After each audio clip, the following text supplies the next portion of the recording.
Assalamualaikum warahmatullahi wabarakatuh. Perkenalkan, nama saya Salma Karimatus Salihin dengan NIM 220663201124. Di sini saya akan mempresentasikan hasil dari proposal saya yang berjudul Analisa Faktor-faktor yang mempengaruhi kualitas administrasi di lingkungan PKS Bukit Tinggi. Administrasi yang baik merupakan pilar penting dalam menjalankan organisasi secara efektif, termasuk partai politik yang memiliki peran strategis dalam sistem demokrasi. Partai politik tidak hanya terlibat dalam proses pemilu, tetapi juga bertanggung jawab membangun sistem internal yang tertib, transparan, dan profesional. Administrasi yang berkualitas mendukung kelancaran kegiatan, pengambilan keputusan, dan pelayanan kepada anggota serta masyarakat. Partai Keadilan Sejahtera sebagai partai aktif di Indonesia, termasuk di Kota Bukit Tinggi, dituntut untuk memiliki sistem administrasi internal yang solid. Namun, di lapangan sering dijumpai kendala seperti kurangnya SDM profesional, dokumentasi yang belum optimal, serta pemanfaatan teknologi informasi yang masih terbatas. Fenomena tersebut menarik untuk diteliti secara lokal di lingkungan PKS Bukit Tinggi. Penelitian ini bertujuan untuk mengidentifikasi faktor-faktor yang mempengaruhi kualitas administrasi partai, baik dari aspek internal organisasi, kompetensi pengurus, infrastruktur, maupun kebijakan internal.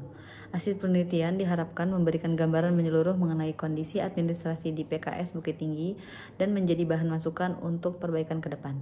Selain itu, penelitian ini juga berkontribusi dalam pengembangan ilmu administrasi publik, terutama dalam memahami praktik manajemen administrasi di organisasi politik yang meskipun bersifat non-pemerintah, tetap memegang fungsi publik yang penting. Administrasi yang baik merupakan bagian penting dalam menjalankan kegiatan organisasi secara efektif dan efisien, termasuk dalam organisasi politik seperti Partai Keadilan Sejahtera di Bukit Tinggi.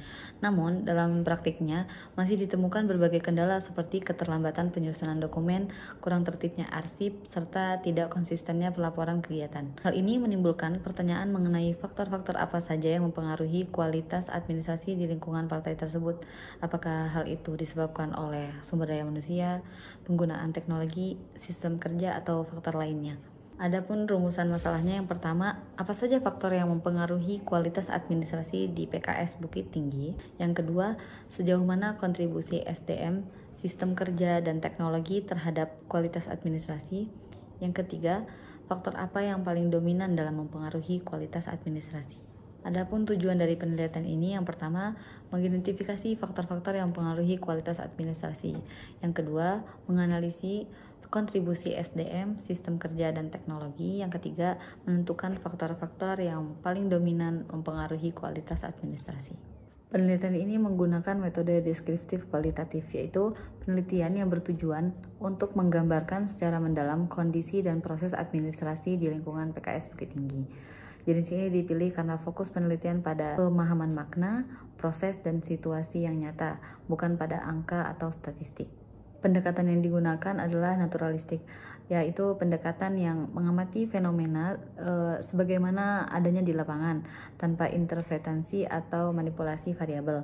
Dalam praktiknya, pendekatan ini melibatkan yang pertama ada observasi langsung untuk melihat proses administrasi yang berlangsung secara alami. Yang kedua ada wawancara mendalam untuk menggali pandangan dan pengalaman pengurus serta staf partai.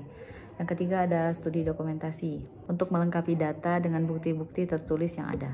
Penelitian ini dilaksanakan di kantor Dewan Pengurus Daerah Partai Keadilan Sejahtera Kota Bukit Tinggi yang berlokasikan di Provinsi Sumatera Barat. Lokasi ini dipilih karena menjadi pusat aktivitas administratif partai di tingkat kota dan relevan dengan fokus penelitian. Penelitian ini berlangsung selama bulan Juni hingga Juli yang mencakup beberapa tahapan penting. Yang pertama ada persiapan, penyusunan instrumen penelitian dan koordinasi dengan pihak terkait.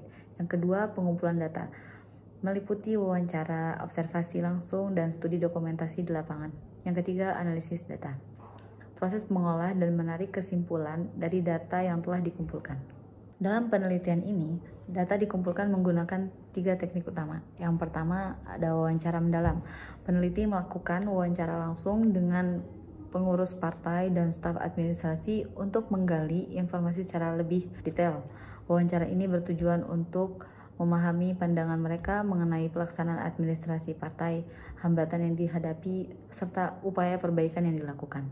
Yang kedua ada observasi langsung. Peneliti juga melakukan pengamatan langsung di lingkungan kantor partai, khususnya pada proses administrasi serta dokumentasi, pengarsipan, dan pemanfaatan teknologi informasi.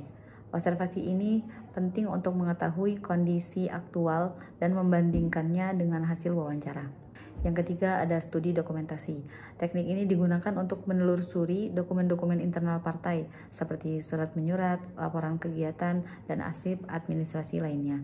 Studi dokumentasi memberikan bukti tertulis yang mendukung hasil wawancara dan observasi, sekaligus memperkuat validasi data. Dalam pendekatan kualitatif, instrumen utama penelitian adalah peneliti itu sendiri.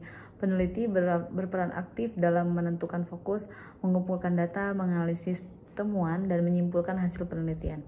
Oleh karena itu, keterlibatan langsung peneliti dalam setiap tahapan penting untuk menjaga kedalaman data serta akurasi interpretasi atas temuan di lapangan. Untuk membantu proses pengumpulan data, peneliti juga menggunakan instrumen bantu berupa panduan wawancara, lembar observasi, dan daftar cek dokumen. Panduan wawancara disusun berdasarkan variabel penelitian seperti sumber daya manusia, teknologi informasi, dan sistem kerja. Lembar observasi yang digunakan untuk mencatat aktivitas administrasi secara langsung, sedangkan daftar cek dokumen digunakan untuk menilai keteraturan, kelengkapan, dan kesesuaian dokumen administratif yang tersedia. Dalam penelitian ini digunakan beberapa landasan teori untuk menganalisis kualitas administrasi partai politik, khususnya di lingkungan PKS Bukit Tinggi. Teori tersebut adalah yang pertama, teori administrasi publik. Teori ini digunakan untuk memahami bagaimana prinsip-prinsip administrasi seperti efisiensi, efektivitas, dan akuntabilitas dapat diterapkan dalam pengelolaan organisasi termasuk partai politik yang juga memiliki fungsi pelayanan publik. Yang kedua, teori good governance. Teori ini menekankan pentingnya transparansi, partisipasi, akuntabilitas, dan responsivitas dalam tata kelola organisasi. Konsep ini relevan untuk menilai apakah administrasi partai dijalankan secara terbuka dan bertanggung jawab. Yang ketiga, ada manajemen organisasi partai politik. Teori ini digunakan untuk melihat bagaimana partai politik dikelola secara internal, mulai dari struktur organisasi, mekanisme kerja, hingga budaya kerja partai, yang berpengaruh pada kualitas administrasinya. Untuk indikator yang digunakan untuk mengukur kualitas administrasi, penelitian ini menggunakan 4 indikator utama. Yang pertama, kompetensi SDM, menilai sejauh mana pengurus partai memiliki kemampuan dan pengetahuan yang memadai dalam menjalankan tugas administrasi. Yang kedua, sistem kerja, mengkaji struktur alur kerja serta koordinasi antar bagian dalam organisasi partai. Yang ketiga, ada penggunaan teknologi, melihat sejauh mana pemanfaatan teknologi informasi dalam menunjang kegiatan administrasi. Yang keempat, budaya organisasi, menganalisis nilai-nilai, kebiasaan, dan sikap kerja yang berkembang di lingkungan internal partai. Dalam penelitian ini, teknik analisis data yang digunakan adalah model Miles dan Huberman yang terdiri dari 3 tahapan utama. Yang pertama, reduksi data. Reduksi data adalah proses menyederhanakan, memilah, dan memilih data mentah dari lapangan agar menjadi data yang relevan dan penting untuk dianalisis. Proses ini mencakup penyaringan informasi berdasarkan fokus penelitian agar lebih terarah. Yang kedua, penyediaan data. Setelah data direduksi, langkah berikutnya adalah menyajikan data dalam bentuk sistematis seperti tabel, matriks, atau narasi. Tujuannya adalah untuk memudahkan peneliti melihat pola hubungan antar variabel dan mendapat pemahaman menyeluruh terhadap data. Yang ketiga, penarikan kesimpulan atau verifikasi. Untuk memastikan keabsahan data, peneliti ini menggunakan teknik triangulasi, yaitu membandingkan dan mengonfirmasi data dari berbagai sumber atau metode. Penelitian ini memiliki 3 kontribusi utama, yaitu manfaat teoritis, praktis, dan bagi peneliti sendiri. Yang pertama, manfaat teoritis. Penelitian ini diharapkan dapat menambahkan literatur ilmiah terkait administrasi partai politik, khususnya dalam konteks lokal. Hal ini penting karena kajian akademik mengenai administrasi internal partai politik, terutama di daerah, masih relatif terbatas. Dengan demikian, hasil penelitian ini bisa menjadi referensi bagi peneliti atau akademisi yang tertarik pada isu-isu manajemen organisasi politik. Demikian pemaparan proposal penelitian ini. Melalui penelitian ini, saya berharap dapat memberikan kontribusi nyata dalam memperbaiki sistem administrasi partai politik, khususnya di lingkungan PKS Bukit Tinggi. Kurang lebihnya mohon maaf. Assalamualaikum warahmatullahi wabarakatuh.